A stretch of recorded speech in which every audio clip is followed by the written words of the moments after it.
അള്ളാന്റെ മുമ്പിൽ പടച്ചതമ്പുരാന് വേണ്ടി നിങ്ങൾ എഴുന്നേറ്റ് ബഹുമാനം കാണിക്കുന്ന പോലെ, അള്ളാഹുവിനെ ബഹുമാനം കാണിക്കുന്ന പോലെ നിങ്ങൾക്ക് ബഹുമാനം കാണിക്കാൻ ഒരവസരം ദുന്യാവിലുണ്ട്.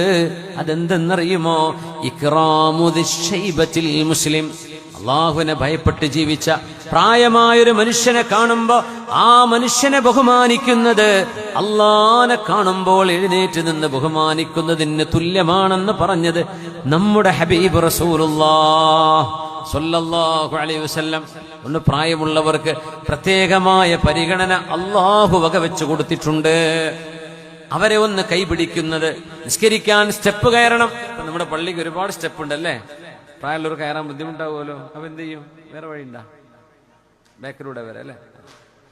കൈപിടിച്ചു കൊടുക്കുന്നത്, വാഹനം ഇറങ്ങാൻ സഹായിക്കുന്നത്, വടിപിടിച്ചു പോകുന്നവർക്ക് കോണി കയറാൻ, ഒരു wudu എടുക്കാൻ, ബാത്റൂമിൽ പോകാൻ സഹായം ചെയ്തു കൊടുക്കുന്നത്, പ്രായമുള്ള ഒരാളെ കാണുമ്പോൾ അവർക്ക് ബസ്സിലോ ട്രെയിനിലോ നമ്മൾ സീറ്റ് ഒഴിഞ്ഞു കൊടുക്കുന്നത്, അവർക്ക് ഇരിക്കാൻ ഇരിപ്പിടം കൊടുക്കുന്നത്.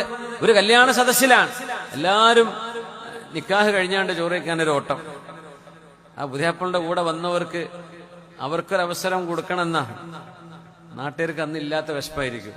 അങ്ങനെ ഈ വന്ന സാധുക്കളൊക്കെ പുറത്തു, നാട്ടുകാരൊക്കെ അകത്തുമായിരിക്കും. അപ്പൊ കല്യാണപ്പുരക്കാരൻ പടച്ചോനെ എന്താ ചെയ്യാ, ഇനിയിപ്പോ എല്ലാരും കഴിക്കട്ടെ.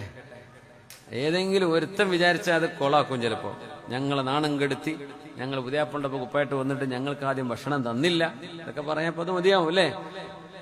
എന്തെന്നെയാണെങ്കിലും പ്രായമുള്ള ആളുകളുണ്ടോ അവരാദ്യം കഴിച്ചോട്ടെ എന്ന് തീരുമാനിക്കുന്ന ഒരു മാന്യത നമ്മളങ്ങ് ഓടല്ല.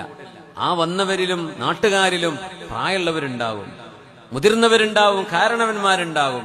അവരാദ്യം കഴിക്കട്ടെ. പുതിയാപ്പണ്ട വന്നവരല്ലെങ്കിലും നമ്മുടെ നാട്ടിലെ പ്രായമുള്ളവരാണെങ്കിലും അവർക്കൊരു പ്രയോറിറ്റി. ഇതാണ് ഇസ്ലാം. പുണ്യനിബിതങ്ങൾ ഒരു മനുഷ്യന്റെ കൈയാണ് മുത്തിയത്. അതൊരു പ്രായമുള്ള മനുഷ്യനായിരുന്നു, കർഷകനുമായിരുന്നു. ഹബീബിനെ കൈ കൊടുത്ത് സലാം പറഞ്ഞു. പുണ്യനബി ഞങ്ങൾ കൈ പിടിച്ചപ്പോ കൈ ഭയങ്കര പരുക്കമാണ്, തഴമ്പ് വന്നിട്ടുണ്ട്. കർഷകനാ, നല്ല പ്രായമുള്ള മനുഷ്യനാ. ആ മനുഷ്യന്റെ കൈ പുണ്യനബി തങ്ങൾ മുത്തിയിട്ട് പറഞ്ഞു, തിൽകയദുൻ യുഹിബ്ബുഹല്ലാഹു വറസൂലുഹു, ഇത് അല്ലാഹുവും റസൂലും ഇഷ്ടപ്പെടുന്ന കൈയാണ് എന്ന് പറഞ്ഞവിടുന്ന് മുത്തിയത് പ്രായമായൊരു മനുഷ്യന്റെ പരുപരുത്ത കൈയാണ്. ലോകത്തിന്റെ ഗുരു മുത്തിയത് സ്വല്ലല്ലാഹു അലൈഹി വസല്ലം. ഹബീബിന്റെ കൈ മുത്തിയത് ആയിരക്കണക്കിന് ലക്ഷക്കണക്കിന് ആളുകളാണ്. പക്ഷെ ഹബീബ് കൈമുത്തിയത് ഒരു വൃദ്ധനായ വയോധികനായ കർഷകനായ ഒരു മനുഷ്യന്റെ കൈയാണ് സ്വല്ലല്ലാഹു അലൈഹി വസല്ലം. അതുകൊണ്ട് അവർക്ക് മുൻഗണന കൊടുക്കണം. അള്ളാഹുവിനെ ബഹുമാനിക്കുന്നത് പോലെയാണ് പ്രായമായ മനുഷ്യനെ ആദരിക്കുന്നത് എന്ന് പഠിപ്പിച്ചില്ലേ ലോകത്തിന്റെ ഗുരു മുഹമ്മദ് റസൂലുള്ളാഹ്. ഇതാണ് മാനേഴ്സ്. ഈ മാനേഴ്സ് നമ്മുടെ യോയോ കുട്ടികൾ അറിയണം, അവരൊന്ന് പഠിക്കണം. ഈ സംസ്കാരം കളഞ്ഞു കുളിക്കരുത്. ഇതാണ് നമ്മുടെ വാല്യൂസ്. ഇതൊന്നും ഇല്ലെങ്കിൽ എന്ത് ലൈഫ്, എന്ത് ജീവിതം?